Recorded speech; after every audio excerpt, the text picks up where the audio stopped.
দর্শক, স্বাগতম বিজনেস নিউজে। চলুন জেনে নিই আজকের শীর্ষ ব্যবসায়িক খবর।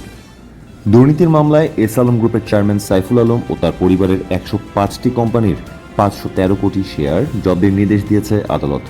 এসব শেয়ারের বাজার মূল্য প্রায় 800 কোটি টাকার উপরে। দুদকের আবেদনে দুর্নীতি ও অর্থ পাচারের অভিযোগে সাবেক 2 সেনা কর্মকর্তা ও আরও 6 জনের বিদেশ যাত্রায় নিষেধাজ্ঞা দিয়েছেন আদালত। একই সঙ্গে এস আলম গ্রুপ সহ সংশ্লিষ্ট 15 কোম্পানির শেয়ারও অবরুদ্ধ করা হয়েছে।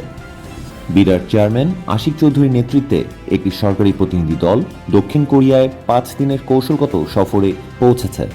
এই সফরে উচ্চ প্রযুক্তি, বিদ্যুৎ ও জাহাজ নির্মাণ খাতে বিনিয়োগ আকর্ষণের উপর জোর দেওয়া হবে।